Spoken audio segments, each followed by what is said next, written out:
Selamat sore kakak semuanya. Selamat sore kakak. Salam pramuka. Salam. Baik, dalam pertemuan kali ini saya akan menyampaikan tentang sejarah pramuka di Indonesia dan juga dunia. Yang pertama kita akan melihat bagaimana sejarah pramuka yang ada di dunia. Yang pertama, bahwa pramuka itu di dunia dikenal dengan nama pepangkuan atau Boy Scout. Lalu pendiri Boy Scout itu sendiri adalah seorang laki-laki yang bernama Baden-Powell, yang pada awalnya beliau membawa 22 orang pemuda untuk berkemah bersama pada 22 Juli 1907 di Pulau Brownsea, Inggris. Perkemahan berlangsung selama 8 hari. Ketika dewasa, Baden-Powell itu bergabung dengan militer Inggris. Kemudian pada sejarah pramuka dunia itu maka dimulai dengan adanya Baden-Powell membuat atau mencatat pengalamannya berkemah dalam buku yang bernama Scouting for Boys pada 1908. Baik kakak-kakak semua, itu sekilas tentang pramuka dunia. Sekarang kita lihat bagaimana sejarah pramuka yang ada di Indonesia.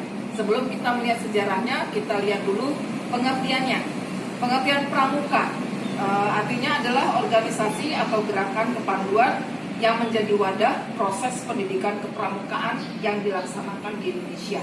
Nah, siapa tahu kepanjangannya pramuka itu apa?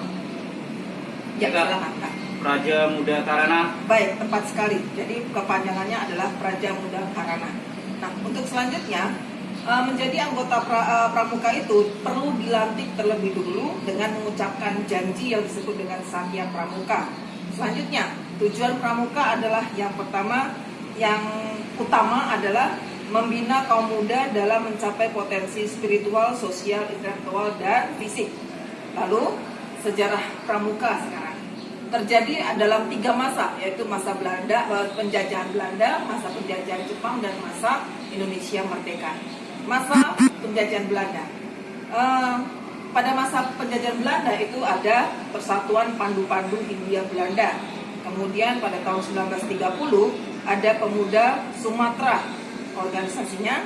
Lalu pada tahun 1931 itu ada Persatuan Antar Pandu Indonesia. Pada tahun 1938 ada organisasi yang bernama Badan Pusat Persaudaraan Kepanduan Indonesia atau yang disingkat BPPKI. BPPKI ini selanjutnya mengadakan Perkino atau kepanjangannya adalah Perkemahan Kepanduan Indonesia Umum untuk yang pertama kali. Nah, kegiatan ini nantinya adalah sebagai cikal bakal jambore, kegiatan jambore. Untuk yang berikutnya sejarah dalam masa penjajahan Jepang. Pramuka dalam penjajahan Jepang itu tetap bertahan, dan selanjutnya pada masa ini Jepang itu membuat organisasi dan menarik anggota-anggota kepanduan itu untuk bergabung misalnya dalam peta. Selanjutnya dalam masa penjajahan Jepang juga kepanduan dirasa sebagai organisasi yang berbahaya bagi Jepang. Lalu yang berikutnya adalah bahwa dalam masa penjajahan Jepang ini kepanduan itu semangat kepanduan Indonesia atau pramuka Indonesia itu tidak surut semangatnya untuk bisa terus akan mengadakan perkemahan kembali yang disebut dengan Perkino 2. Lalu yang terakhir adalah masa Indonesia merdeka. Yang pertama, pada tanggal 28 Desember 1945 didirikan organisasi Pandu Rakyat Indonesia di Solo. Lalu pada tahun 1961, 100 organisasi kepanduan yang ada di Indonesia dibagi dalam 3 federasi. Lalu pada tanggal 14 Agustus 1961, Gerakan Pramuka dikenal masyarakat Indonesia secara resmi.